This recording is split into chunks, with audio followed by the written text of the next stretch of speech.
اعوذ باللہ من الشیطان الرجیم، بسم اللہ الرحمن الرحیم۔ السلام علیکم ناظرین، اللہ رب العزت آپ کو خیریت سے رکھے، آسانیاں دے اور آسانیاں تقسیم کرنے کی توفیق دے۔ انا للہ و انا الیہ راجعون، یہ کسی شخص کے مر جانے، فوت ہو جانے، انتقال کر جانے، رحلت فرما جانے، چلے جانے کے موقع پہ پڑھا جاتا ہے۔ ناظرین، پچھلے سال ابتدائی مہینوں میں، جنوری میں، دسمبر میں، جنوری میں، فروری میں، مارچ میں، کچھ لوگ بہت زور و شور سے مہنگائی کے خلاف تقریریں کرتے تھے، جلسے نکالتے تھے، جلوس نکالتے تھے، ریلیاں نکالتے تھے، اور بالآخر انہوں نے چاروں صوبوں سے زور لگا کے مہنگائی مکاؤ مارچ شروع کر کے اسلام آباد تک لائے۔ یہ الگ بات کہ اس وقت کی حکومت نے، دلیر حکومت نے، ان کے اس مہنگائی مارچ کو خاطر میں نہ لایا اور ان کے اس پروگرام میں کسی جگہ رکاوٹ نہیں ڈالی۔ یہاں آ کے انہوں نے مہنگائی ختم کرنے کے لیے بڑی بڑی بڑکیں ماری۔ اس وقت ڈالر 178 روپے پہ تھا اور 150 روپے پہ پیٹرول بک رہا تھا۔ مہنگائی کی شرح ایڈمٹڈ پوزیشن یہ ہے کہ سنگل ڈیجٹ میں تھی۔ جو اس وقت، اب جو کل کی ایک اخبار میں آپ کے سامنے رکھتا ہوں کہ جس میں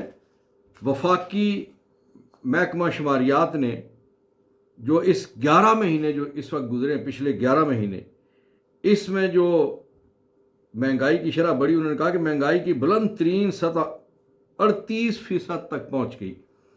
ایک سال میں خوراک کے نرخ 48.65%، ٹرانسپورٹ کرائے 53% بڑھے، تعلیم 8.5%، صحت 19%، بجلی گیس 20.51%، کپڑے جوتے 22.47%، تفریحی اخراجات میں 72% اضافہ ہوا۔ مئی میں رہائش 23%، اسٹیشنری 5.44%، کتابیں 5.15% اور بجلی ٹیرف میں 2.92% مہنگا ہوا۔ اچھا، جو نوسر بازی کی گورنمنٹ نے، وہ پہلی تاریخ کو 8 روپے پیٹرول کی قیمت میں کمی کر کے جو بڑا دھماکہ کیا، 8 سے کئی گنا جو واپس وصول کر لیے، وہ آج کی اخبار کے مطابق کہ گیس دھماکہ سندھ بلوچستان میں 50، پنجاب پختونخوا کے لیے 45% گیس مہنگی کرنے کا اوگرا کا اعلان، حتمی منظوری کہا گیا جی کابینہ دے گی، اور پھر باقی جو اس کے جو مختلف جو ریٹس ہیں ان کی تفصیل ہے۔ میں نے جو انا للہ و انا الیہ راجعون پڑھا، وہ اس لیے پڑھا کہ جو لوگ اس وقت اتنے شد و مد سے، اتنے زور سے فتوے بھی دے رہے تھے، تقریریں بھی کر رہے تھے، جلسے بھی کر رہے تھے، ریلیاں بھی کر رہے تھے، لگتا ہے کہ وہ بیچارے رحلت فرما گئے ہیں۔ اس لیے چلے جانے والوں کے لیے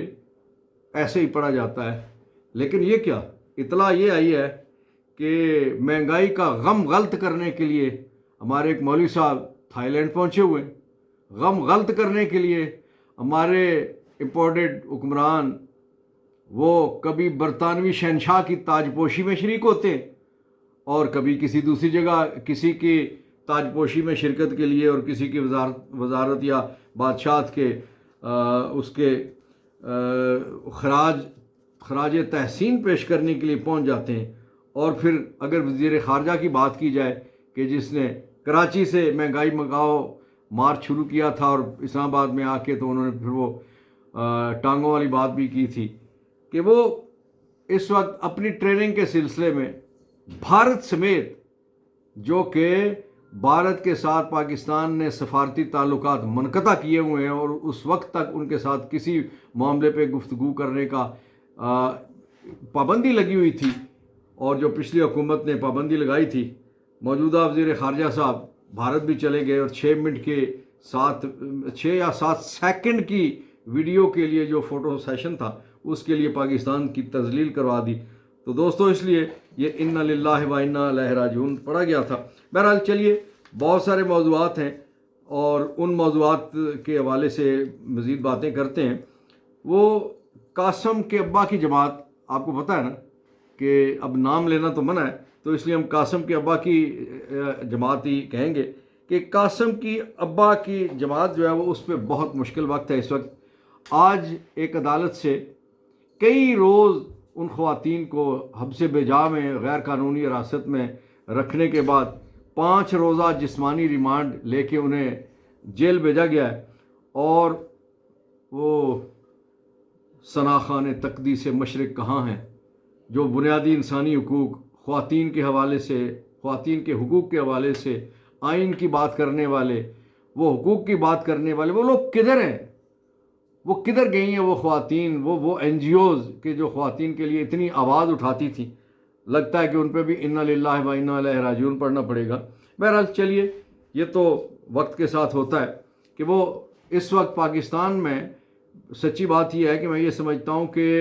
ہمارا جو کشمیر پہ اور فلسطین پہ جو موقف ہے کہ وہاں کے لوگوں پہ جو ان کی شخصی آزادی، وطن کی آزادی، باقی تقریر کی، تحریر کی آزادی، ان پہ جو پابندیاں لگی ہیں، جو لوگوں کے ساتھ مظالم ہوتے ہیں، اس سے بڑھ کے اس وقت پاکستان میں مظالم ہو رہے ہیں۔ اس لیے ہمارا جو کشمیر پہ موقف تھا، فلسطین پہ جو موقف تھا، اور باقی جگہوں پہ جہاں مسلمانوں پہ مظالم ہوتے ہیں، وہ موقف موجودہ امپورٹڈ گورنمنٹ نے کمزور کر دیا، اور اس موقف کے حوالے سے اب بات کرتے ہوئے ہمارے نمائندے پوری دنیا میں بات کرتے ہوئے شرمائیں گے جب انہیں مخالفین سوال کریں گے کہ تمہارے ملک میں کیا ہو رہا ہے، خواتین کے ساتھ کیا ہو رہا ہے، معذوروں کے ساتھ کیا ہو رہا ہے، بچوں کے ساتھ کیا ہو رہا ہے، اور عام سیاسی ورکر کے ساتھ کیا ہو رہا ہے۔ بہرحال یہ تو ہونا ہی ہے، اور اس کو پھر اب انہیں برداشت کرنا پڑے گا۔ ناظرین، پرویز الہی صاحب، ان کے حوالے سے بہت ساری باتیں کی جا رہی تھی کہ وہ کاف لیگ میں واپس چلے جائیں گے، وہ فلاں سے ہاتھ ملا لیں گے، وہ پریس کانفرنس کر دیں گے، لیکن اس بزرگ آدمی نے اور ان کے گھر والوں نے، ان کے بیٹے مونس الہی نے، ان کی اہلیہ صاحبہ نے، میں سمجھتا ہوں کہ وہ بڑا ایک تگڑا موقف اختیار کیا ہے۔ اور پرویز الہی صاحب نے کل پیغام دیا تھا جب ایک جھوٹے مقدمے سے ان کی آزادی ہوئی، انہیں بری کیا گیا، اور 2 مزید جھوٹے مقدموں میں انہیں گرفتار کیا گیا، تو انہوں نے بڑا تگڑا پیغام دیا تھا۔ انہوں نے کہا میں نے پریس کانفرنس نہیں کرنی، انہوں نے کہا کہ میں نے عمران خان کے ساتھ چل رہے ہیں، پی ٹی آئی کے ساتھ چل رہے ہیں، اور انہوں نے پی ٹی آئی کے ورکرز کو پورے پاکستان میں یہ پیغام دیا تھا کہ آپ حق سچ میں، فتح آخری انشاءاللہ آپ کی ہوگی، اس لیے ڈٹے رہیے۔ تو آج انہیں 2 مقدمات میں جن میں گرفتار کیا گیا تھا، متعلقہ عدالت نے ان دونوں میں مقدمات میں بری کر دیا، لیکن وہاں سے بری ہوتے ہی ان کی رہائی سے پہلے انہیں پھر چوتھے ایک جھوٹے مقدمے میں اس وقت کے جو نگران وزیر اعلیٰ ہے اس نے گرفتار کروا دیا۔ دیکھیے، یہ وقت گزر جاتا ہے، لیکن اس وقت کے جو رویے ہیں، جو نگران گورنمنٹ کر رہی ہے اور جو پی ڈی ایم کی حکومت کروا رہی ہے ان سے، یہ کل وقت بدلے گا۔ اور یاد رکھیے کہ جو لوگ آپ سے اس وقت کام لے رہے ہیں